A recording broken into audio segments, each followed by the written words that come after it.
Bonjour à tous chers mortels, c'est Dragma, on se retrouve avec les sorties de la semaine et encore une fois, on va pleurer pour notre portefeuille, mais là tout le mois de septembre et même les mois à venir, j'ai l'impression que c'est la décadence, on a beaucoup trop d'achats à faire et là moi je suis réellement en train de pleurer parce que je n'arrive même pas à rattraper les anciens achats, donc voilà hein. On va dire que là c'est pas vraiment la joie. Donc on attaque avec Windman Infinity volume 6, 5 et 4. Donc là c'est de la Black Box édition. Donc là c'est des mangas qui sont assez vieux de ce qu'on connaît. Lui j'en avais parlé vite fait la dernière fois, je me rappelle à peine de ce que c'est. Le petit chef, donc là je crois que même c'est de... Normalement c'est le 6, 7, 8... non, 7, 8, 9, 10 qui sortent, je vais vous confirmer dès qu'on va aller derrière. Le petit chef en vrai je serais très curieux de le voir en manga. Avec l'animé que j'ai beaucoup entendu parler avec le genre du Gon et tout ça. Et du coup je serais assez curieux, donc ouais ça va 6 également voilà, donc du 6 jusqu'au 10ème tome qui nous sort. A Fantasy Lazy Life, une série que j'adore énormément, et je trouve d'ailleurs que la 6ème couverture est très différente de ce qu'on a l'habitude de voir. Vous savez en général c'est un peu rouge, orange, un truc du genre, et là on est passé dans un truc un peu différent, mais la couverture, excusez-moi, est très sympa. Franchement très sympa. Atom le magazine volume 15, et même d'ailleurs là il va avoir une édition spéciale collector. Ils sont en train de faire des collectes de dons là pour la société qui s'occupe d'Atom, donc le magazine tout ça. Donc voilà, vous pouvez aller voir, là Atom en ce moment est en train de préparer des tomes un petit peu particuliers. Donc là c'est sur Inyo Asano pour ce tome là si je dis pas de bêtises. Donc voilà, je pense que ça en plaira à certains. Il y a des posters, il y a des t-shirts, il y a plein de trucs sympas. Atreil volume 6, et c'est le dernier tome, si je dis pas de bêtises, je vous confirme ça. Oui, c'est le dernier tome.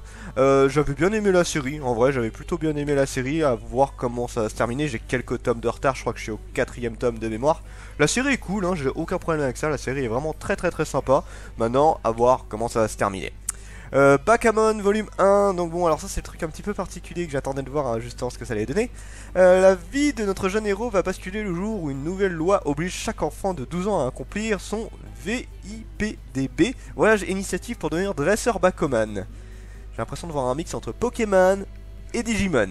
Il est donc tenu de choisir un Bakuman dans le laboratoire le plus proche et démarrer sa carrière de son domicile fixe pour partir à l'aventure afin d'entuber un maximum de Bakuman, d'accord. Son périple s'annonce riche en découvertes et chaque combat épique. Malheureusement, notre héros déteste les Bakuman. Alors, bon, on s'en doute, c'est une grosse parodie de Pokémon. Ok, donc en gros, c'est des sortes de... Ah la vache, ça fait trop bizarre de voir ça. En gros, c'est des sortes de Pokémon, mais version gâteau. Ah, ça a l'air trop bien en vrai. Non, mais je suis très curieux de voir ce que ça peut donner. J'en avais entendu parler avant de ça, mais là je suis très curieux quand même. Khaled Game volume 2, j'ai toujours pas acheté le premier tome de celui-là. Ça fait partie des innombrables séries que j'ai énormément envie de voir. Ça on verra à l'occasion. Caution Hero, bah toi il y a ces derniers temps j'hésitais à voir l'animé, bah là du coup il y a le manga qui va sortir. Je vais certainement faire les deux de toute façon. La déesse Restarter a reçu l'ordre de sauver Gay Bourang, un monde dont la difficulté de sauvetage est particulièrement élevée. Par chance, elle tombe sur le dossier de Seiya Ryugyu, un héros hyper qualifié qu'elle décide d'invoquer aussitôt. Alors qu'elle s'attend à une aventure bien tranquille, elle découvre vite que Seiya fait systématiquement preuve d'une prudence maladive, à un point qu'elle n'imagine pas. Les nerfs de Restart vont être mis à rude épreuve pour convaincre son héros trop prudent d'utiliser ses talents.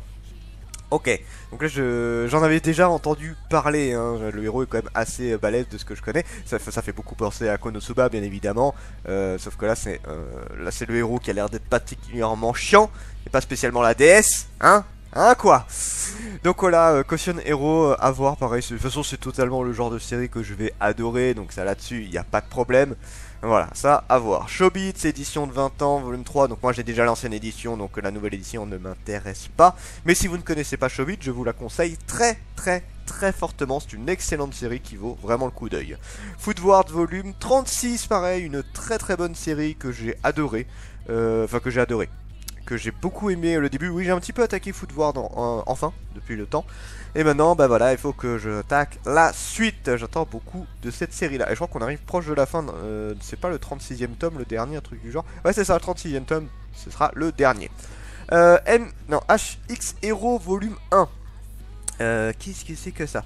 Des envahisseurs de l'espace appelés parasites cherchent à éliminer l'humanité de la surface de la Terre en faisant disparaître chez l'homme toute envie sexuelle. Sans libido, plus de reproduction, et sans reproduction, plus de naissance. Alors bon, si on veut tatiller un peu, on peut quand même maintenant à notre époque. Hein. Heureusement, 5 héros lycéens considèrent comme les plus libidineux de la planète décident de s'opposer aux parasites pour sauver l'humanité. Waouh! Mon dieu, alors c'est totalement le genre de titre que je vais surkiffer. Alors attends, je regarde juste si l'auteur n'a pas fait autre chose. Non. MX Hero est super. C'est la suite, je suppose. Ça doit être l'animé. C'est l'animé, ça d'ailleurs. Non. Ouais, c'est l'animé. Ok. C'est totalement le genre de série que je vais surkiffer. Ça, pas de problème, je le prends direct. Le japonais en manga, cours intermédiaire, deuxième édition. Ça, c'est pour apprendre le japonais, je suppose. June, série en un tome, 20 balles quand même, hein, mine de rien, si vous abordez la lecture de ce livre en imaginant découvrir la fabuleuse histoire d'un handicapé musicien de génie qui a pu surmonter toutes les difficultés auxquelles il était confronté grâce à l'amour inconditionnel et incommensurable de sa famille. C'est peine perdue. June et ses parents, comme beaucoup d'autres, luttent depuis de nombreuses années contre des préjugés et la discrimination envers l'autisme. Ok. Ok. Bon, le dessin est un peu particulier, c'est pas le genre... Enfin, le sujet m'intéresse, après, je vous avoue que le dessin me... J'ai un peu de mal avec le dessin. Kizumonogatari, volume 1, donc de la série... Enfin, c'est par l'auteur de Bakemonogatari, si je dis pas de bêtises. Donc là, c'est les romans qui sortent. Nyankes, volume 3, ça c'est pareil, c'est pas le genre de manga que je vais regarder spécialement. Bon, c'est sur les chats, donc ça m'intéresse pas des masses. Le pack de la mer, encore, ils avaient déjà ressorti une édition particulière, là, pour les 48 heures de la BD. Ah bon, je vais juste relire le résumé vite fait. Et ça doit être au moins le troisième tome qui sort, enfin troisième fois qu'ils ressortent quelque chose par rapport à ça. La légende raconte que les habitants de la ville portuaire d'Amide auraient passé un pacte avec une sirène en échange des soins intentionnés qu'il prodigue à son œuf. Elle leur assure prospérité, mais la construction d'un complexe touristique menace cet équilibre. Et le débat fait rage, partagé. Yosuke a un étrange pressentiment, et si la légende était vraie, les hommes ne devraient-ils pas redouter la colère de la mer? Donc voilà, ça, ce manga-là, on en a déjà assez parlé. The Alexis Empire Chronic, volume 1, qui est en 4 tomes en cours. Alors que le monde est plongé dans une période de trouble, Leonard perd sa patrie suite à une trahison couverte d'infamie, et amputé du surnom de prince vampire, il sombre dans la tristesse et la déchéance. Mais son histoire ne fait que commencer. Illustres généraux, femmes de talent, sages et prodiges se rassemblent autour du jeune homme qui a juré de se relever. Voici venu le temps d'exercer la vengeance et de mener une virulente riposte pour éliminer le mal qui gangrène l'Empire. Et ben, ça m'a l'air fort sympathique. Oh, les dessins, waouh, putain, ça claque. Regardez-moi ces dessins. Ça claque à mort. Ouais, les dessins sont jolis quand même. Ouais, ça m'intéresse grandement. Ça, je l'achèterai sans problème. Oui, Neverland, mais alors là, bien évidemment, et surtout que le 12e tome m'a mis une claque magistrale. Ah, j'ai surkiffé le dernier tome de We Neverland. C'était vraiment trop bien. Donc, non, j'ai très hâte de voir la suite. Encore une fois, c'est une série qui vaut le coup. Why Nobody Remember My World, volume 4. Dire qu'on en est déjà au volume 4 alors que j'ai le tome 1 que je ne vous ai toujours pas parlé. À mon avis, je suis bon pour le relire parce que j'ai encore un vague souvenir du manga. Mais je me rappelle que c'était pas mauvais, mais qu'il manquait. Enfin, disons que le début était un peu fait à la va-vite. Et maintenant, à voir comment se débrouille le reste. World NRM volume 9, c'est pareil, j'ai un tome de retard, j'aimerais bien le rattraper. C'est une très bonne série que je vous conseille fortement. World NRM Fantasy volume 3, j'ai même une préférence pour la version Fantasy. J'adore la couverture de Fantasy d'ailleurs. Pareil, super bien. Je trouve cette série vraiment très cool. Et j'attends la suite avec impatience, mais encore une fois, je vais avoir du mal à les avoir. Les chroniques d'Asphareo. Alors, terminé en 9 tomes cette série-là. La rumeur raconte que le royaume d'Asphareo est protégé par le pouvoir du dragon bleu. Mais depuis quelque temps, il ne pleut plus sur les terres et l'équilibre est menacé. Le pouvoir du dragon serait-il en train de s'affaiblir? C'est dans ce contexte que Rukul, héritier d'une famille de prêtres, est envoyé pour servir la créature mythique. Cette dernière a un échec familial. Trouvera-t-elle sa place auprès du dragon? Et quels secrets royaux découvrira-t-elle? Voyons voir à quoi ça ressemble. Ah, les dessins sont un peu particuliers, mais pourquoi pas? Non, ça peut être intéressant. En tout cas, le titre m'intéresse. Voilà, j'en avais pas entendu parler. Faraway Paladin volume 3, j'avais énormément aimé le premier tome de la série. J'ai pas pu acheter le deuxième ces derniers temps. Là, avec le déménagement, ça me bouffe un peu tout mon budget pour le manga et c'est un peu chiant.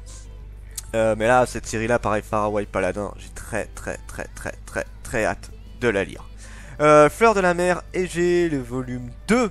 Pareil, une série que j'avais trouvé très moyenne. C'est en fait, c'est dommage hein, parce que la série était fort sympathique sur l'idée, mais malheureusement, je la trouvais assez mal gérée. Je continuerai à l'acheter quand même parce que c'est pas une série qui est très longue. Je crois que la série finit en 3 tomes, si je dis pas de bêtises. Voilà, la série termine en 3 tomes. Donc voilà, je peux me permettre de l'acheter quand même. Maintenant, c'est pas ma priorité. Hein. Goblin Slayer volume 9 et Goblin Slayer Year One volume 5. Les Goblin Slayer, je les trouve très cool. Alors, Goblin Slayer de base, je trouve que ça s'était un peu perdu. En fait, le début était. Genre, les 5 premiers tomes étaient exceptionnellement bien. Et après, c'est devenu assez mou. Et quoi, vu ce qu'on a eu avant. Et du coup, je trouvais ça un peu dommage. Maintenant, je sais pas si ça s'est développé depuis. Et Goblin Slayer Year One, ça par contre, j'ai une grosse préférence. Parce que je trouve qu'on revient un petit peu à ce qui faisait la force de Goblin Slayer. Donc ça, bah, pareil, j'ai hâte de voir la suite de Year One. La jeunesse de Yushio. Tiens, je l'ai pas pris celui-là, juste pour lire ce que c'était.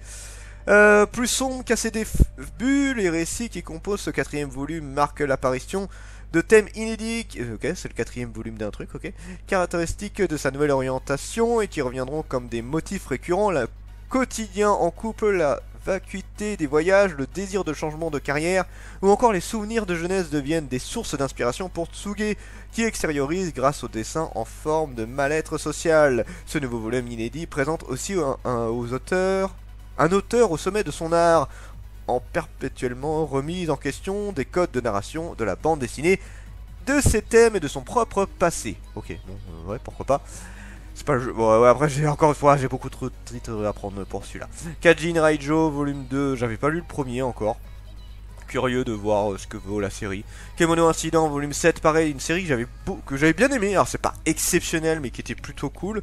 Maintenant, il faut que je rattrape. Je crois que j'en suis au 4ème tome pour cette série-là. Minuscule, volume 7, putain, ça fait un bail que la série était mise en pause. Là, c'est marrant de voir qu'elle reprend enfin. J'ai jamais lu Minuscule, mais j'aimerais beaucoup la lire. C'est une série qui m'intrigue énormément. Moi, quand je marque un en slime, volume 12, donc là, cette série-là, pareil, alors je l'aime bien, mais j'ai une énorme préférence pour Remonster, que je trouve vraiment exceptionnellement bien. Et là, il y a aussi le manga avec l'araignée, la femme qui s'est réincarnée en araignée il y a pas longtemps. Je l'ai pas encore lu, mais je pense que ça va me plaire. En fait, Slime, ça part beaucoup sur la politique, ce genre de truc-là, et du coup, je suis un peu moins passionné quand je marque un en slime. J'ai vraiment une très grosse préférence par Remonster.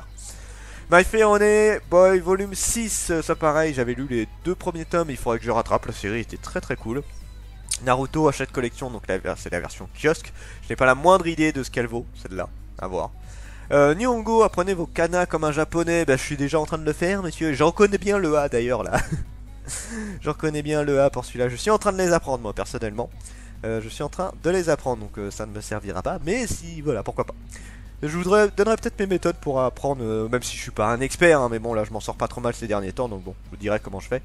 One Punch Man volume 21, j'avais rattrapé pas mal la série, je crois que je m'étais arrêté au 14ème tome, j'avais acheté pas mal de tomes en occasion. Ouais, la série est sympa, après je suis pas un fan hardcore de One Punch Man, voilà. C'est rigolo à voir, et plus on avance, plus que je trouve ça va un peu trop dans le sérieux, et du coup je trouve que ça casse un peu ce côté qui faisait la force de One Punch Man, je trouve. Voilà, c'est moi, hein, je suis pas un fan hardcore de la série. Pokémon La Grande Aventure, Soleil et Lune, volume 6. Alors, Soleil et Lune ne m'intéresse absolument pas. Donc ça, je ne regarde pas plus que ça. Je pense même pas les acheter, les Soleil et Lune. J'ai acheté presque tous les Pokémon en manga. Mais alors, le Soleil et Lune, aucun intérêt pour moi. Pétale de réincarnation, volume 10. Ça fait bizarre de revoir la série parce que ça fait un bail qu'on en avait plus trop entendu parler. Bah, c'est Komiku en même temps. La série était exceptionnellement bien. Hein. Pétale de réincarnation, c'est vraiment très bien comme série. Mais malheureusement, elle souffre du fait qu'on ne voit pas souvent. Sword, Ragnarok, volume 2. Donc ça, je crois que ça fait partie des séries du Luxembourg ou je sais plus trop quoi là, qui font partie d'une catégorie un peu à part. Je ne les ai pas lus et ils ne m'intéressent absolument pas. Secret Innocent World, une série terminée en 2 tomes seulement. C'est par qui ça d'ailleurs? Kurokawa. Ritsu, une employée de bureau très sérieuse, cache un secret inavouable. Elle se cosplay en personnage de dessin animé. Oh mon dieu, quel secret horrible! Un jour, alors qu'elle s'amuse tranquillement cosplayer dans son personnage préféré, elle tombe sur Kazami, un de ses supérieurs au travail. Je ne dirai rien si tu m'obéis gentiment, lui déclare-t-elle quelques jours plus tard. Ça m'intéresse. Ça m'intéresse, je pense que ça va être rigolo. Alors après, à quel point il va avoir obéissance. Et d'ailleurs, attends, regarde, quand tu vois l'image du haut, c'est pas le mec qui est juste au-dessus. C'est bizarre, t'as l'impression que c'est le mec là qui... Est-ce qu'il va se cosplayer avec elle, un truc du genre? Je sais pas, j'ai pas l'impression qu'on va forcément partir, tu sais, genre de la manipulation pour avoir du sexe, du truc du genre. Ça se trouve, il va avoir un secret caché lui aussi. Et il va peut-être en profiter pour avoir le même univers que lui. Je sais pas. J'ai une impression en voyant l'image qu'il y avait au-dessus. À voir. Spy X Family, donc ça c'est pareil, ça fait partie des séries qui sont extrêmement attendues. Moi je ne connais que de nom, c'est pas la série que j'attends. Je suis curieux de ce que ça va donner. Voilà, c'est du Shonen Jump, donc forcément tout le monde attend ces séries-là. Mais moi les séries du Shonen Jump, c'est clairement pas les séries qui m'intéressent le plus. Il y en a certaines qui m'ont déçu en plus. Donc voilà, je le lirai, il n'y a pas de problème, je le lirai. Mais je n'en attends pas grand-chose. Twilight, le plus grand espion du monde, doit pour sa nouvelle mission créer une famille de toutes pièces afin de pouvoir s'introduire dans la plus prestigieuse école de l'aristocratie, j'ai du mal. Totalement dépourvu d'expérience familiale, il va adopter une petite fille en ignorant qu'elle est télépathe et s'associer à une jeune femme timide sans se douter qu'elle est une redoutable tueuse à gages. Ce trio atypique va devoir composer pour passer inaperçu tout en découvrant les vraies valeurs d'une famille unie et aimante. Effectivement, j'avoue, le speech est marrant. Le speech a l'air bien sympathique. Là, ça, j'ai aucun problème avec ça. Maintenant, à voir ce que ça va donner. Street Fighter, Memorial, Archive. Bon, là, c'est encore... Putain, mais ils en sortent souvent des trucs sur Street Fighter. En vrai, hein. J'ai l'impression qu'il y en a un tous les 2 mois. Hein. Transparence, volume 3. Donc ça, c'est pareil. J'avais lu le premier tome qui était très cool. Et j'aimerais bien voir la suite. Adekan, volume 13. La couverture est très sympa. La couverture est vraiment très très sympa. Et Adekan, volume 12. Ça, à voir. Et le dernier, c'est les Muses de l'Onsen. Pourquoi il a disparu, celui-là? Muselonsen, alors du coup, nouveau hentai de Nihoniba, bah c'est pas trop tôt. Parce que Nihoniba, je suis désolé de vous le dire, mais vous êtes un peu à la ramasse niveau du hentai ces derniers temps. Je veux dire, ça s'est annoncé comme la nouvelle maison d'édition. Bon, c'est Taifu, hein, mais vous savez, ils ont changé un petit le nom pour dire, voilà, vous allez voir, on va ramener plein de hentai. Bah, comparé à Haute Manga, même si je suis pas fan de ceux qui gèrent Haute Manga, enfin, faut avouer que Haute Manga, en termes de titres, il y en a vraiment beaucoup, et surtout des titres qui étaient très sympas, et en plus une édition collector qui était super cool, de luxe, une édition de luxe. Donc maintenant, Nihoniba, réveillez-vous, hein. On en attend du hentai nous, hein. Takumi, un étudiant, vient tout juste d'être embauché dans une auberge avec des sources d'eau chaude. Son travail consiste à aider les propriétaires dans leurs tâches quotidiennes et veiller au bien-être des clients. Néanmoins, sa routine est totalement chamboulée lorsque 4 magnifiques femmes décident de passer quelques jours dans cette Osan. Parmi elles, l'autrice érotique Saki Sasame, spécialement venue ici pour trouver l'inspiration et à la recherche des plaisirs du sexe sur toutes leurs formes. Eh bien sûr que je vais l'acheter, bien évidemment. Encore une fois, sur l'hentai, j'ai du retard, hein, mais bon. Et voilà, c'est tout pour cette semaine, et c'est déjà pas mal, hein, comme vous pouvez le voir, on a encore pas mal de titres qui vont sortir. On va encore se ruiner, on va adorer ça. C'était Dragnar, et je vous dis à la prochaine, chers mortels.